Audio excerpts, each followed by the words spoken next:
Morning students, मैं आपकी VS ma'am. और हम जो चैप्टर पढ़ रहे हैं वो है बायोडाइवर्सिटी मैनेजमेंट, और उसका आज हमारा 5.2 जो टॉपिक है इम्पोर्टेंस और वैल्यूज़ ऑफ बायोडाइवर्सिटी। तो आज हम ये पढ़ने वाले हैं। अब हम शुरू करते हैं कि जो वैल्यू ऑफ बायोडाइवर्सिटी है, अगर हम इसको in terms of commercial utility या इकोलॉजिकल सर्विसेज या सोशल एंड एस्थेटिक वैल्यू के हिसाब से देखें तो इसका काफ़ी ज़्यादा वैल्यू है। हमें काफ़ी बेनिफिट मिलता है बहुत सारे ऑर्गेनिज़म्स से। वो काफ़ी ज़्यादा इन्यूमरल वेज में होता है।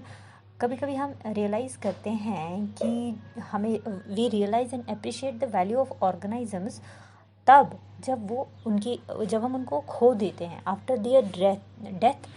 इस दुनिया से जब वो चले जाते हैं, फिर हमें बहुत सारे ऑर्गेनिज़म्स की वैल्यू पता चल जाती है। बहुत सारे ऐसे ऑर्गेनिज़म्स जो होते हैं बहुत ही इम्पॉर्टेंट क्रूशियल रोल प्ले करते हैं इकोलॉजिकल बैलेंस में, इकोसिस्टम के। और एक वो पोटेंशियल सोर्स रहता है, मतलब कुछ ऐसे ड्रग्स मिलते हैं कुछ ऑर्गेनिज़म से, कुछ प्लांट्स से, जो कुछ ऐसी ड्रेडफुल डिजीज़ेज़ होती हैं जैसे कैंसर है, एड्स हैं, इनके लिए हमें ऐसी दवाइयाँ भी बहुत सारी मिलती हैं बहुत सारे ऑर्गेनिज़म से। बट अगर ये नहीं इस अर्थ पे रहेंगी तो हमारा बहुत ज़्यादा नुकसान हो जाता है। जो वैल्यू ऑफ बायोडाइवर्सिटी है इसको हम पढ़ सकते हैं ग्रुप 3 के हिसाब से इसको डिवाइड किया गया है, जिसमें हम एनवायरमेंटल या इकोलॉजिकल वैल्यू हम पढ़ सकते हैं, और इकोनॉमिक वैल्यू के हिसाब से पढ़ सकते हैं, कल्चरल और इथिकल वैल्यूज़ क्या हैं इसके, उसके हिसाब से पढ़ते हैं। इस हिसाब से हम इस जो एनवायरनमेंट है किस हेडिंग के अकॉर्डिंग पढ़ते हैं, तो हम आगे वो डिस्कस करते हैं क्या क्या इम्पोर्टेंस है इस एनवायरनमेंट बायोडाइवर्सिटी के। सबसे पहले हम लेते हैं एनवायरमेंटल वैल्यू। यहाँ पे क्या होता है कि डाइवर्स ग्रुप ऑफ ऑर्गेनिजम्स जो है एक पर्टिकुलर एनवायरनमेंट में बहुत सारे ऑर्गेनिजम्स पाए जाते हैं, वो एक साथ रहते हैं। उनका जो with physical and biological factors जो हैं उस एनवायरनमेंट के, वो उस ऑर्गेनिजम्स को इफ़ेक्ट करते हैं। जब एक ऑर्गेनिज़म मतलब या बहुत सारे जो भी organism different diverse form of organism एक जगह रहता है, वहाँ का फिज़िकल एनवायरनमेंट के साथ उसका इंटरेक्शन होता है, वहाँ के बायोलॉजिकल फैक्टर्स के साथ उसका इंटरेक्शन होता है, वो उसको अफेक्ट करते हैं, तो वो बनता है एक सिस्टम, और उस सिस्टम को बोलते हैं इकोसिस्टम। हेल्दी इकोसिस्टम बहुत ही इम्पॉर्टेंट होता है एक लाइफ के लिए, ठीक है। नेचुरल एनवायरनमेंट जो है वो रिस्पॉन्सिबल होता है for the production of oxygen, maintenance of water cycle, और बहुत सारे बायो जियोकेमिकल साइकिल्स, जिसमें हम नाइट्रोजन साइकिल ले सकते हैं, कार्बन साइकिल ले सकते हैं, हम ऑक्सीजन साइकिल ले सकते हैं, फॉस्फोरस साइकिल, सल्फर साइकिल। ये सारे साइकिल एक नेचुरल एनवायरनमेंट में बहुत ही इम्पॉर्टेंट रोल प्ले करते हैं, क्योंकि सारा न्यूट्रिएंट का साइकिलिंग, ऑक्सीजन का साइकिलिंग, वाटर की साइकिलिंग पूरा एनवायरनमेंट में सर्कुलेट होता रहता है और हर ऑर्गेनिजम्स को प्रोवाइड होता है। जितना एक रीजन रिच होगा डाइवर्सिटी में, बायोडाइवर्सिटी में, बेटर उतना उसकी डिफरेंट साइकिल्स जो हैं वो रेगुलेट होते जाएंगे। फॉर एग्ज़ाम्पल अगर आप देखेंगे फॉरेस्ट जो है उसमें कार्बन डाइऑक्साइड जो है वो अपने अंदर लेने की बहुत एबिलिटी होती है। वो बहुत ज़्यादा ऑक्सीजन रिलीज़ कर सकता है एज ए बाई प्रोडक्ट जब उसमें फोटोसिंथेसिस होती है, क्योंकि फॉरेस्ट में बहुत सारा प्लांट्स होता है, बहुत सारे ट्रीज़ होते हैं। उनमें जब फोटोसिंथेसिस होती है तो वो बहुत सारा by product as a oxygen छोड़ता है, और उसको चाहिए होता है फोटोसिंथेसिस करने के लिए कार्बन डाइऑक्साइड, तो वो बहुत ज़्यादा एब्जॉर्ब करता है कार्बन डाइऑक्साइड।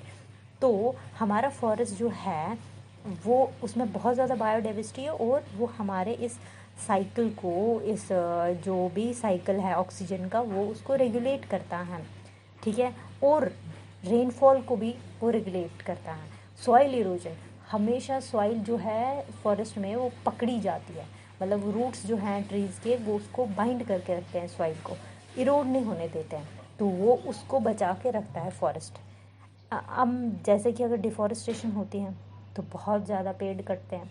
जब पेड़ कट गए तो कार्बन डाइऑक्साइड को कौन लेगा, वो वहीं का वहीं रह जाएगा। जब कार्बन डाइऑक्साइड वहीं रह गया तो उससे क्या हो जाता है, उससे बहुत ज़्यादा गर्मी होती है, क्योंकि कार्बन डाइऑक्साइड एक ग्रीन हाउस गैस है, उसमें एबिलिटी होती है कि वो हमेशा सन की रेज़ को एब्जॉर्ब करके ही रखता है और जो भी एनवायरनमेंट होता है उसको वार्म कर देता है।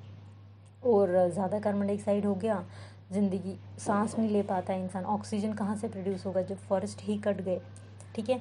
तो इससे जो कार्बन डाइऑक्साइड जब ज़्यादा होता है अर्थ पे तो ग्रीन हाउस इफेक्ट भी होता है, ग्लोबल वार्मिंग भी होती है। तो जब बहुत सारा diverse form of group of organism होंगे तो उसका एक एनवायरमेंटल वैल्यू यही है कि उस रीजन में अच्छा सब कुछ बना रहता है। तो ये इम्पोर्टेंस है कि बायोडाइवर्सिटी किस तरीके से एक एनवायरनमेंट को हेल्दी, उसका एनवायरमेंटल वैल्यू रहता है जब वो एक रिच बायोडाइवर्सिटी होती है। नेक्स्ट है हमारा इकोलॉजिकल स्टेबिलिटी। इकोसिस्टम जो होता है वो डिपेंडेंट होता है हेल्थ और जो different forms of organisms, individual organisms होते हैं जो कंपोज करते हैं उस इकोसिस्टम को, ये इसके ऊपर डिपेंडेंट होता है। हर कोई स्पीशी जो होता है एक पर्टिकुलर फंक्शन करता है इकोसिस्टम के अंदर, ठीक है। विदिन एक इकोसिस्टम हर कोई ऑर्गेनिज्म का, हर एक स्पीशी का एक अपना पर्टिकुलर फंक्शन होता है। वो कैप्चर करता है, स्टोर करके रखता है एनर्जी, प्रोड्यूस करता है ऑर्गेनिक मटेरियल, डिकम्पोज करता है ऑर्गेनिक मटेरियल, हेल्प करता है वाटर साइकिल को, न्यूट्रिएंट को इकोसिस्टम में फ्लो होने में, ठीक है। थ्रू आउट द इकोसिस्टम वो ये चीज़ें करता है, इरोजन को कंट्रोल करता है। हर ऑर्गेनिज्म अपना एक इम्पॉर्टेंट रोल इकोसिस्टम में कंपोज करता है अपने आप को और उधर वहाँ जाके रोल प्ले करता है। पेस्टिस को कंट्रोल करता है, फिक्स करता है एटमॉस्फेरिक गैसेस को, हेल्प करता है क्लाइमेट को रेगुलेट होने में। तो इकोसिस्टम जो है वो एक प्रोवाइड करता है सपोर्ट ऑफ प्रोडक्शन और सर्विस, विदाउट विच एक ह्यूमन जो है वो सर्वाइव नहीं कर सकता है। इसमें सॉइल की फर्टिलिटी बनी रहती है, पॉलिनेटर्स जो होते हैं वो प्लांट के, प्रीडेटर्स आप लीजिए, डिकम्पोजिशन जो वेस्ट का होता है ये ऑर्गेनिजम्स के थ्रू ही होता है। जब एक एरिया में बायोडाइवर्सिटी होगी, माइक्रो ऑर्गेनिजम्स भी होंगे, डिकम्पोजर्स भी होंगे, प्लांट भी होगा, बड़ा से बड़ा ऑर्गेनिज्म भी होगा, बड़े से बड़ा एनिमल भी होगा, वो एक दूसरे के ऊपर काम करते हैं, एक दूसरे से इंटरडिपेंडेंट होते हैं। वो वाटर प्यूरिफिकेशन ऑफ एयर भी करते हैं, वाटर भी करते हैं, स्टेबलाइजेशन करते हैं, टेम्परेचर को भी मॉडरेट बनाते हैं, फ्लडिंग को रोक सकते हैं, ड्रॉट होने से रोक सकते हैं। जब एक इकोसिस्टम स्टेबल होगा, इकोलॉजिकल स्टेबिलिटी होगी और बहुत सारे एनवायरमेंटल डिज़ास्टर्स होते हैं जिनको वो रोक सकते हैं। बहुत सारी रिसर्च हुई जिसमें बताया गया कि डाइवर्स इकोसिस्टम जब बहुत डाइवर्स होगा, जिसमें उसमें बहुत सारी बायोडाइवर्सिटी होगी, तो वो एनवायरनमेंट को उतने अच्छे से विथस्टैंड कर सकता है।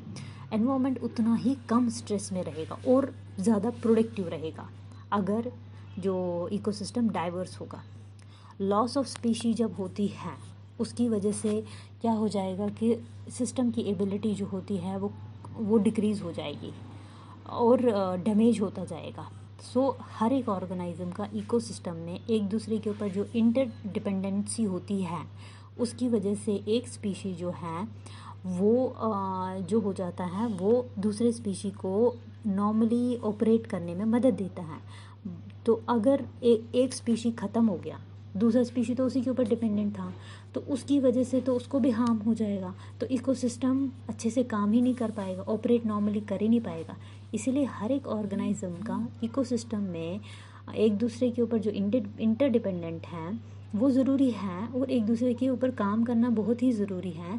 उससे एक इकोसिस्टम अच्छे से नॉर्मली ऑपरेट करेगा। अगर वो ऐसा नहीं हुआ तो इकोसिस्टम जो है वो नॉर्मली ऑपरेट नहीं करता है।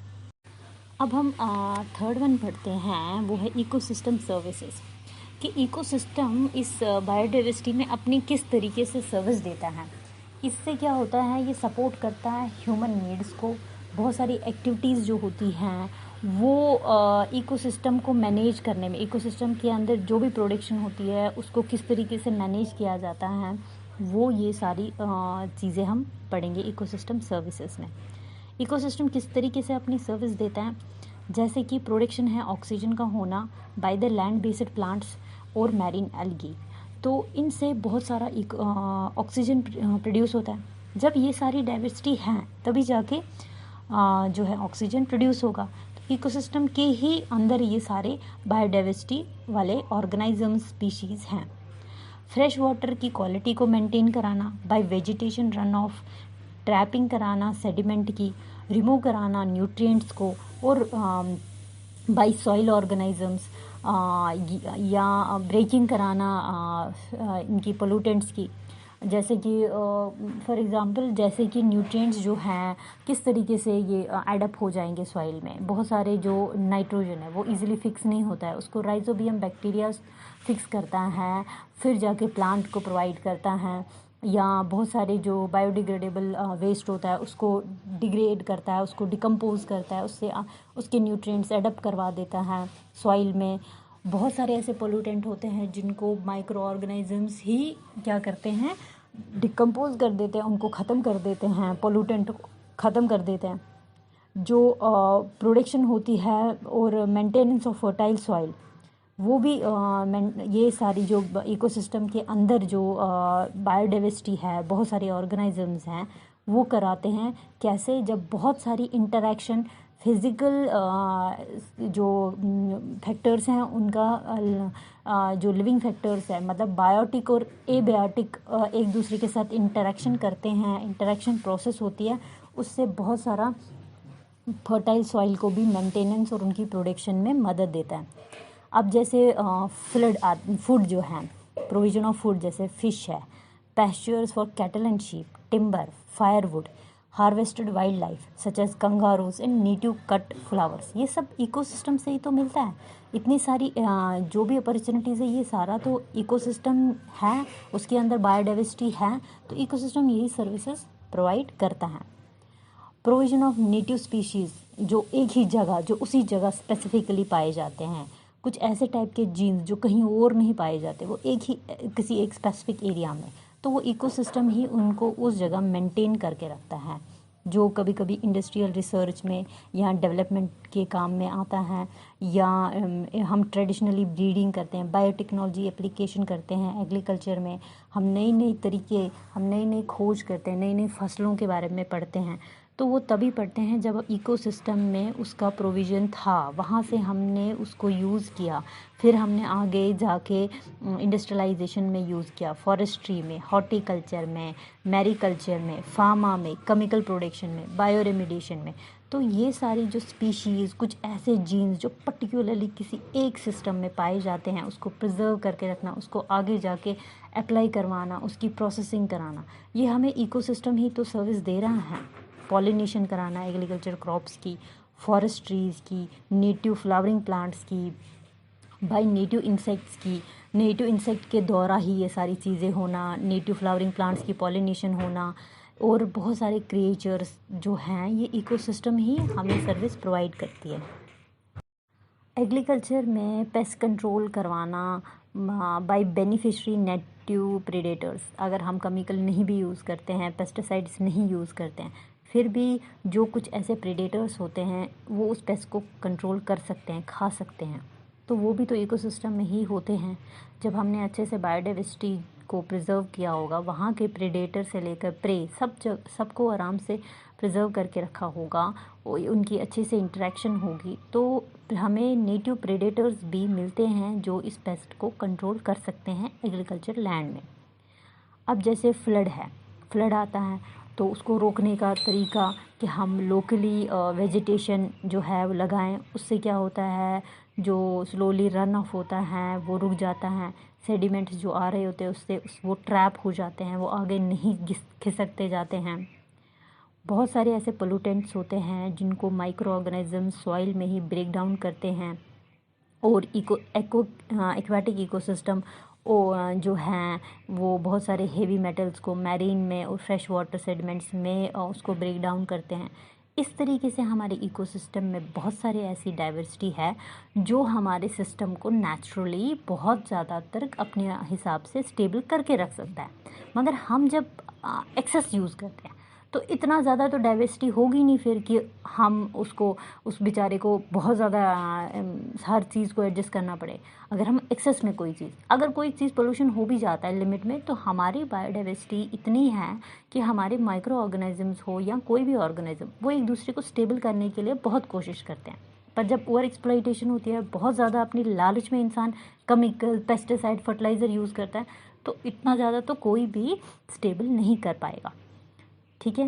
और जैसे हैबिटाइट का मेंटेनेंस हो नेटिव प्लांट्स के लिए, एनिमल्स के लिए, वो भी हमारा इकोसिस्टम आराम से कर लेता है।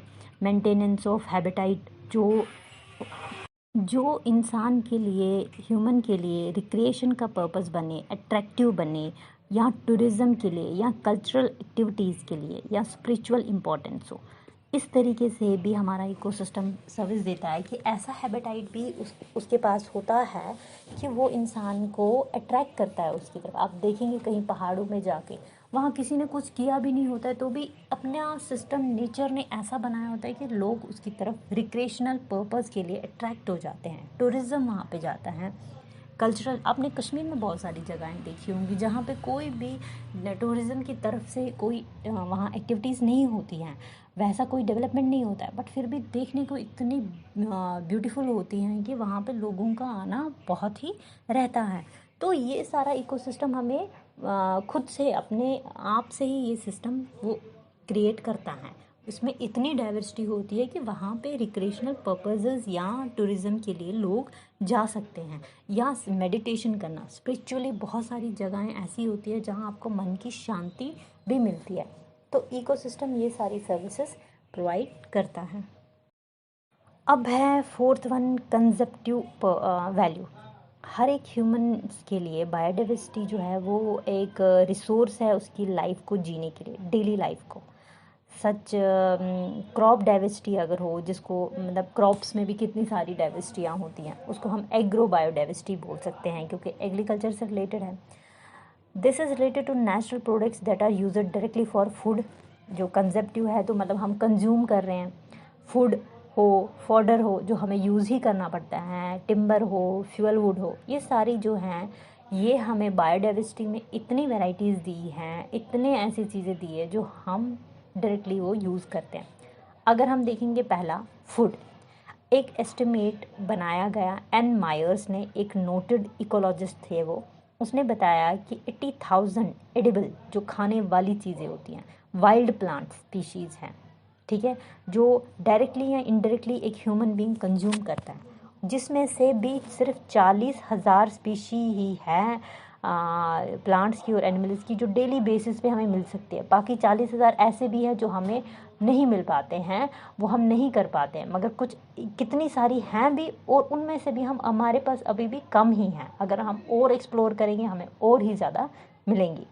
बहुत सारे वेरियस फूड प्रोडक्ट्स जो हमें बायोडाइवर्सिटी से मिलते हैं, उसमें हमें सीरियल्स, जो आप दालें देखो, पल्सेस देखो, फ्रूट्स देखो, कितने टाइप के फ्रूट्स हैं, कितने टाइप के वेजिटेबल्स हैं, ऑयल सीड्स हैं, स्पाइसेस हैं, meat, egg, milk, any damage to biodiversity उसकी वजह से। अगर ये सारा चीज़ें तो हमें बायोडाइवर्सिटी की वजह से ही मिलता है, मतलब इतनी डाइवर्सिटी है हमारे एनवायरनमेंट में, हमारे इकोसिस्टम में, हमारे अर्थ में, इतने लाइफ की फॉर्म्स हैं, वो हमारे लिए एडिबल भी फॉर्म्स हैं, बट अगर इनको कोई नुकसान पहुंचता है, इसकी वजह से हमारा फूड बास्केट जो होता है, मान लो खाने की टोकरी है ये हमारी, इससे नुकसान पहुंचता है इंसान की खाने की टोकरी को, अगर इनको कोई नुकसान पहुंचता है। अदरवाइज़ हमें खाने को बहुत कुछ इस एनवायरनमेंट ने, इस पूरे बायोडाइवर्सिटी ने दिया है।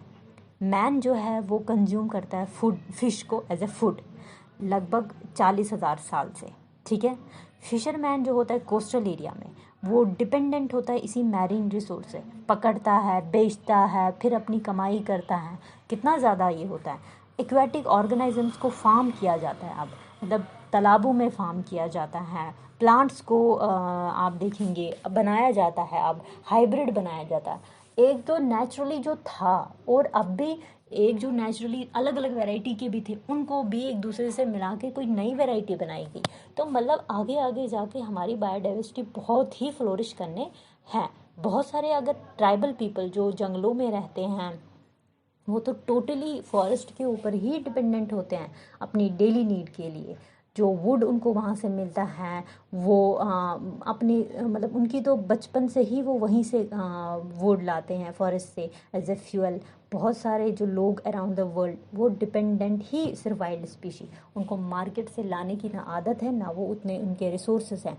तो उनका खाना पीना, शेल्टर, क्लोथिंग, वो सब उनको फॉरेस्ट से ही मिलता है। ट्राइबल लोग सारा डिपेंडेंट फॉरेस्ट पे ही होता है, वो मार्केट से कुछ नहीं खरीदते हैं, उनको खाना पीना शेल्टर इवन कपड़े तक वो वहाँ से ही निकाल के प्रोसेस अपने हिसाब से करके वो सारा डिपेंडेंट फॉरेस्ट पे है। तो खुद सोचो वो लोग भी सारा इतना सब कुछ जो ज़िंदगी जीने के लिए चीज़ें हैं वो सारा फॉरेस्ट से लाते हैं, जो हम चीज़ मार्केट से लाते हैं, मार्केट से भी फिर इनडायरेक्टली हमें वहीं से मिल रहा होता है, मगर वो लोग तो डायरेक्टली वहाँ से जाते हैं। तो इतना ज़्यादा जो है हमारा जो बायोडाइवर्सिटी है हमें आगे जाके बहुत मदद करता है।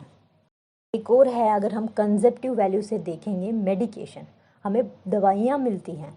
वाइल्ड प्लांट स्पीशीज़ जो हैं वो मेडिसिनल पर्पस के लिए यूज़ की जाती है। बिगिनिंग बहुत पुराने हिस्ट्री से अगर आप देखेंगे, बहुत पुराना इतिहास है कि हमें बहुत सारी जड़ी बूटियाँ जो हैं ये हमें इन्हीं जगहों से मिलती हैं। फॉर एग्ज़ाम्पल एक क्यूनिन है जो ट्रीट करता है मलेरिया को, ये कहाँ से निकलता है, ये दवाई जो है ये बनती है अमेज़ोन ट्री एक होता है उसकी बार्क से, उसकी छाल से ये निकलता है और ये मलेरिया को ट्रीट करने में काम आता है। ठीक है, आप देखेंगे नीम का कितना वैल्यू है, जो हम कश्मीर में हंद बोलते हैं उसका बहुत इम्पोर्टेंस है। अगर हम देखेंगे national cancer institute of USA 70% जो प्रोमिजिंग एंटी कैंसर ड्रग्स है ये प्लांट से आते हैं, और वो भी कहाँ है, वो प्लांट ट्रॉपिकल रेन फॉरेस्ट में है, वो प्लांट वहाँ से ये आते हैं। बहुत सारे प्लांट्स के ये चीज़ें प्लांट्स से ये ड्रग्स निकलते हैं। वर्ल्ड हेल्थ ऑर्गेनाइजेशन जो है वो बताती है कि 80% जो वर्ल्ड की पॉपुलेशन है ये ट्रेडिशनल फॉर्म्स ऑफ मेडिसिन पे ही डिपेंडेंट है। अभी भी वो पेड़ पौधों से निकली हुई दवाइयों पे डिपेंड है। लार्जली प्लांट बेस्ड जो होते हैं वो अपना प्राइमरी हेल्थ केयर जो है उनका वो किस तरीके से अपने आप को ठीक करते हैं, इंडिया में अगर देखेंगे वो इतना एलोपैथिक पे नहीं जितना वो इन्हीं होम्योपैथिक, आप यहाँ बोलेंगे आयुर्वेदिक। ठीक है, मतलब पेड़ पौधों से जड़ी बूटियों से जो उनको निकलते हैं, जो पुराने ज़माने में नीम हकीम बोला जाता है, वो लोग भी पेड़ पौधों से ही दवाइयाँ निकाल के वहाँ से ही उनके कुछ ना कुछ पत्ते हो, उनकी जड़ें हो, उनकी टहनियाँ हो, उनको कलेक्ट करते हैं, उसमें प्रोसेस करते हैं, उसी को मेडिसिनल प्लांट बनाते हैं। वो मेडिसिनल प्लांट होता है उसी से मेडिसिन बनाते हैं। प्लांट को जो ये प्लांट का जो प्रोडक्ट है उसका हर कोई पार्ट जो है बहुत ही एक कंट्रीब्यूट करता है नेशन की इकोनॉमी के ऊपर।